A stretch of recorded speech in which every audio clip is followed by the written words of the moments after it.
Hello, this video is to help you with the homework for section 8.1.1. The homework problems are 8.8 through 8.18, and I believe it's a 2-day lesson, so you'll have 2 days to get the homework done as well. So for the first one, 8.8, Miss Whitney has 13 students who did extra credit assignments to raise their grades. The scores on these assignments were, and then they've listed the numbers. So those are the 13 numbers you're going to work with. The first thing you want to do is to create a stem and leaf plot. All right, so remember, stem and leaf plot is where you have the stem, you have, in this case, the tens digits would be the stems, and then you're going to have your leaves. For a number like 100, your stem will be 10, and then your leaf would be 0. Remember also, if there's values that are repeated, that you're going to list those with repeated leaves as well. So just a quick kind of reminder of what that looks like. You're going to need a title on that. You're going to need to have your stems. You're going to need to have your leaves, and then you're going to need to have your key or legend. Also remember that all the values need to be represented for the stem, even if, for example, there might not be a number in here in the 50s, but you're still going to have 5 listed as a stem. And then once you've done that, you're going to need to find your median of the set of numbers, and then the first and third quartiles. So remember, the median would be the middle value. If there's 13 numbers in the list, that means that it will be the middle number, which will be dead set in the center. And then you're going to have 6 values to the left of that, 6 values to the right, and you're going to find the median of the lower set of numbers, which should be your first quartile, and your median of your upper set of numbers, which would be your third quartile.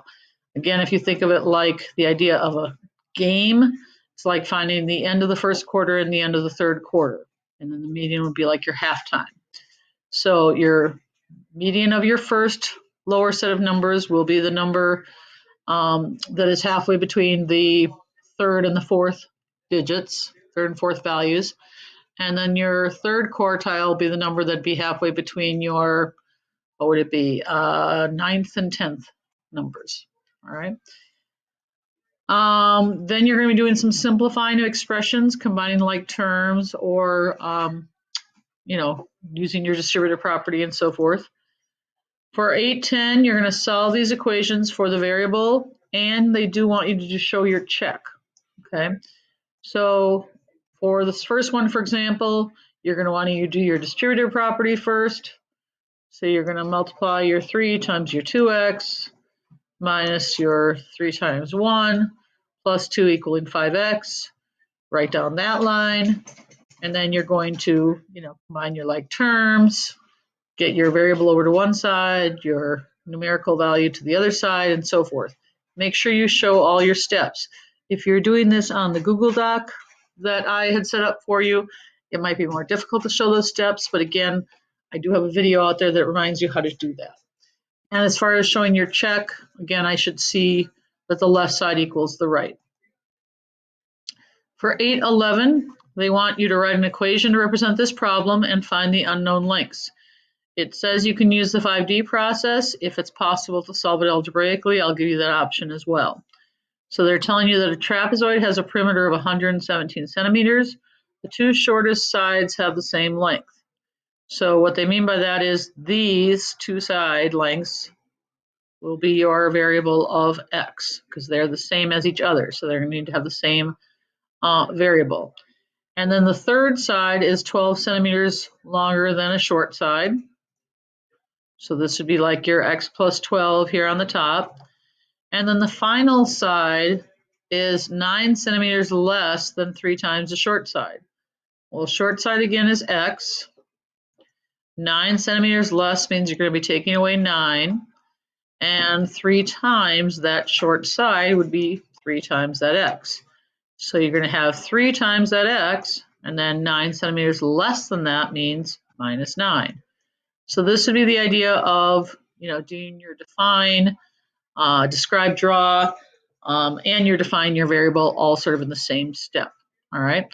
And then they tell us that the total perimeter is 117. So that's how you can create your equation. And then you're going to go ahead and solve that either again with 5D or algebraically. For 812, we know that 4 pieces of taffy cost 25 cents. Okay, so you could fill that in. And then they want you to assume that that's proportional and complete the rest of the table. So how much would it cost for 16 pieces of taffy, 8, and so on. You could do that with cross products. You could do it with reasoning it out. You could figure out the unit cost, how much for 1 piece of taffy, and then multiply by how many pieces. That is up to you. So you're going to fill in the rest of the table. For 813, Ms. Ferguson, your school librarian, asked you to conduct a survey of how many books students read during the year. And these are the numbers you're going to be working with. Okay, so what they want you to do is to create a histogram, and they're telling you to use a bin width of 10 books, meaning go by tens. And then they remind you that if a number falls right on the line, like for example 10, you would put it into the upper bin, the bin to the right. So when you create your histogram, remember again, you're going to want to have the title, you're going to have your frequency along the side, and then your number of books read. And again, they're telling you to go by tens. So just a quick reminder about how you do that, since we haven't done a histogram very recently. You would look to see how many numbers were between 0 and 10, right? Again, not including the 10, because that'll be in the bin of 10 to 20. But how many values here are between 0 and 10? So we have this one, and this one looks like, the 4, 8, and 9.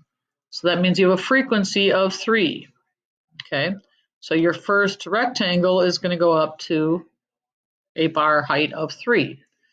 And then remember, with a histogram, the bars are going to touch. So now you're going to see how many are between 10 and 20, again, not including 20 itself, and so on. So you're going to create your histogram. Again, that might be easier to do on a notebook and then send me a picture. And then the second part of this is, do you think a mean or median is a better measure of the center? So again, remember, a measure of the center means a typical value, you know, a sort of typical or central type value. And we usually use a mean unless there are outliers. So what you want to do is, looking at your set of data, is there any numbers that are much smaller or larger than the others? And if so, we would probably say that median is a better measure of center, a better typical value. Otherwise, you might go with mean. Either way, whatever you choose on what you think is the most appropriate, you're going to find that value. So either the average, by adding them up and dividing by how many there are, or the median, the middle value. Again, keep in mind that you can use a calculator for that. Then you're going to make a box plot of the data. Now remember, a box plot is where you're going to, again, have them in order, find your middle value, your median, find your first quartile, your third quartile, and create your box plot. Again, just to give you kind of a quick look as to what that looks like, especially, you know, since again, we haven't done those very recently. You're going to want to create your line on the bottom here. You really don't need this side length like the, or the vertical value like the book shows. But what you're going to want to do is go by even increments along the bottom. They went by tens. You could also go by fives, anything that you think is reasonable. And then you're going to find your median value, mark it, okay? Don't forget to put that value itself above there. Find your first quartile, the median of your first half or lower half of the numbers, mark that, and again, put the value above it, especially again if you're not going by ones here. Find the third quartile value, mark that, then that creates your box, all right, and then remember that your whiskers, as we call them, go out to your lowest and highest values, and those should be marked on your box plot as well, all right. So you're going to want to look over that information as well and create your box plot. Again, that may very well be something that you should do on your, you know, in your notebook, and then just send a picture.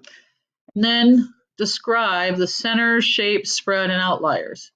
So the center would again be a measure center, the median or mean. The shape would be, you know, looking at your histogram. Do we notice that it is fairly symmetrical? Do we notice that it's fairly skewed, that most of the values are to the right or to the left? Do we notice that there's a single peak or a double peak?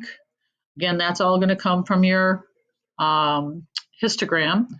Spread would be like your range, how spread out the values are, and are there any outliers? All right. For 814, you're going to complete your diamond problems. Again, you can use a calculator, but remember with diamond problems, the two values on the side are going to be multiplied to give you the top value, and they are going to be added to give you the bottom.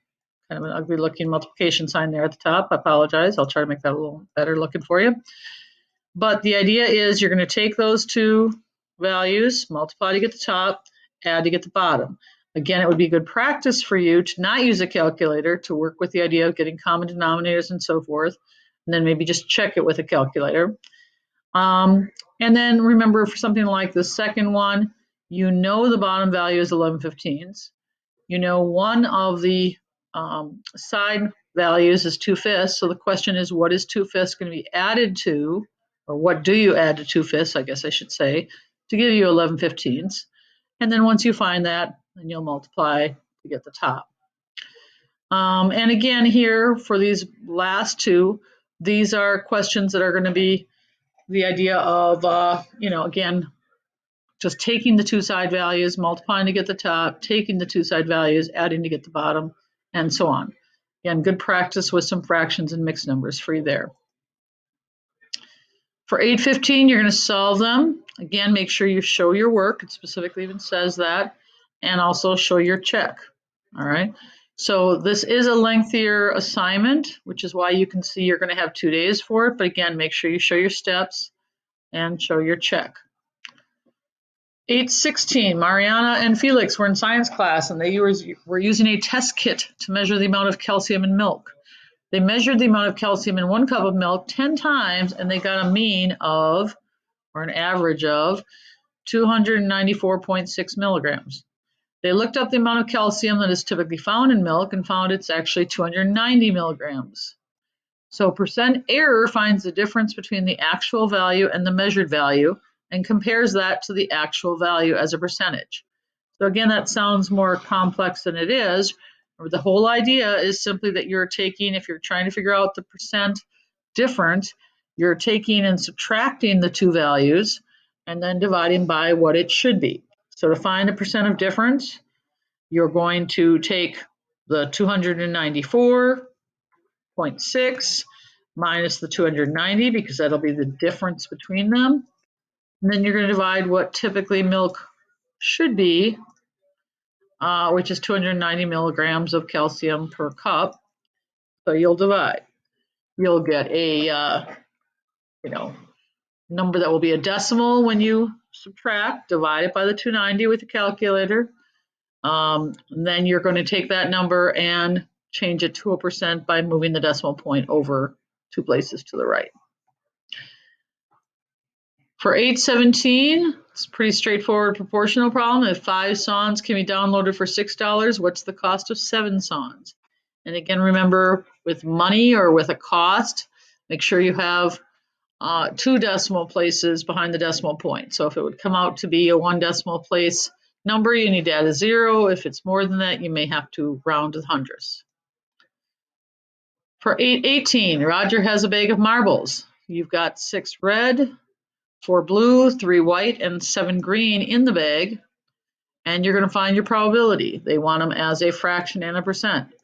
So what's the probability of him pulling out red and then pulling out red again?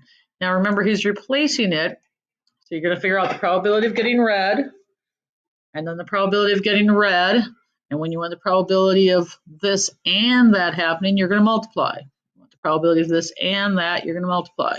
All right, and then do those different 3 of them, and then for the bottom one, go back to the first, and what if he does not replace the marble before selecting the second one? In other words, what's the probability of getting red, and then the probability of getting red again if the second time there's 1 less red in the mix, 1 less marble in the mix, but also 1 less red in the mix. So again, fairly lengthy. Feel free to email me if you have questions, and hopefully the video will help you to better understand it. And again, you've got a couple days to do that. Thank you.